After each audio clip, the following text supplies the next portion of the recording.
5 curiosidades sobre pistão e biela do seu carro. A primeira são os anéis de pistão. Eles possuem 3 anéis, sendo o primeiro o anel de compressão, que ele vai segurar a compressão do motor, no caso quando o pistão sobe para não escapar o ar que ele está comprimindo para baixo. O segundo é o anel de raspagem, que ele é o responsável por raspar o óleo quando o pistão desce para não queimar o óleo. E o terceiro é o anel de lubrificação, que na verdade é um composto de 3 anéis. Se vocês olharem aqui, no meio ele é uma molinha, embaixo ele tem um anel bem fininho e em cima outro. E ele é assim, ó, ele tem esses 2 anéis aqui para segurar a molinha, e a molinha serve para espalhar melhor o óleo em todo o cilindro. E o primeiro e segundo anel tem posição, no caso ele tem a posição de cima e a posição de baixo. Se montar ele ao contrário, o que acontece? Um não vai raspar o óleo direito e o outro não vai segurar completamente a compressão. Segundo, desgaste da cabeça do pistão. Dificilmente ou quase nunca você vai ver as laterais do pistão desgastados, e sim aqui a gente chama de saia do pistão, que é na frente e atrás. Isso se deve pelo movimento do virabrequim, que o pistão sobe fazendo um movimento, desgastando esse lado aqui, porque ele acaba forçando um pouquinho na diagonal, e para descer ele acaba forçando um pouquinho no outro lado para descer aqui também, tá? Isso se deve ao movimento, porque o pistão ele não é tão articulado, então ele acaba dando esse desgaste mais nessas partes do pistão. Terceiro, a biela é quebrada. Nesse modelo aqui, a biela ela é quebrada, o que significa que ele é fundido toda essa peça aqui junto, e depois eles utilizam um mecanismo para poder quebrar essa parte e abrir isso aqui, tá? O que acontece?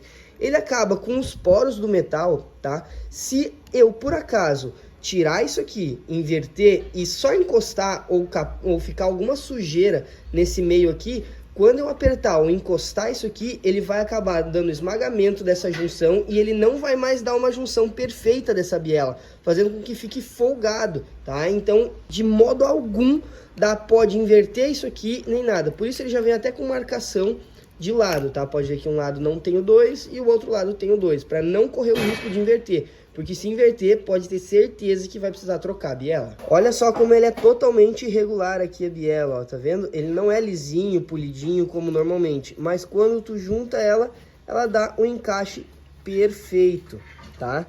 Isso se deve porque são as partes quebradas, então a quebra é o que falta de material nesse aqui, tem nesse aqui. Então se a gente por acaso inverter e só apertar ali, ele acaba dando esmagamento e não encaixa mais perfeitamente como tem que ser, tá? Então por isso que tem que tomar muito cuidado. O que liga a cabeça do pistão à biela é um pino que vem de fora a fora, e vocês podem ver que a biela não é presa nele, ela fica solta aqui na maioria dos casos, tá?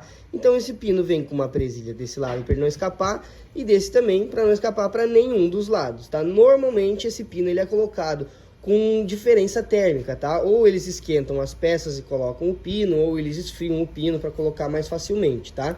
Então ele também pode acabar apresentando folga, né? Por conta do desgaste com o tempo, que ele fica trabalhando, e com o tempo ele pode acabar folgando, fazendo barulho também. E a quinta curiosidade são as bronzinas de biela. Esses carinhas aqui são responsáveis por tirar a folga entre a biela e o virabrequim, tá? Então eles têm medidas, tem alguns carros, por exemplo, quando foi feito retífica, que é 0,25, 0,5 no caso, que a biela é mais grossa do que a original. Nesse caso aqui é original ainda, tá? Esses pistões aqui são de um K3 cilindros, é da Fomoco ainda, é um motor standard, foi aberto pela primeira vez, tá? Então não tem alteração de bronzina de biela, tá? Então o que acontece? Quando for preciso fazer retífica de virabrequim ou até troca de biela, precisa fazer o ajuste de folga, trocando e botando as bronzinas de biela correta, para deixar a folga certinha, que normalmente é uns milésimos assim, é um fio de cabelo. E a lubrificação das bronzinas é feito pelo virabrequim, tá? O virabrequim, ele é totalmente vazado por dentro, ou seja, corre óleo por dentro com pressão, tá? E aqui vai sair óleo só na folga entre a bronzina de biela e o virabrequim. O mesmo acontece para as bronzinas de mancal. E se você gostou do vídeo, já deixa o like e segue a gente para mais vídeos como esse. Valeu!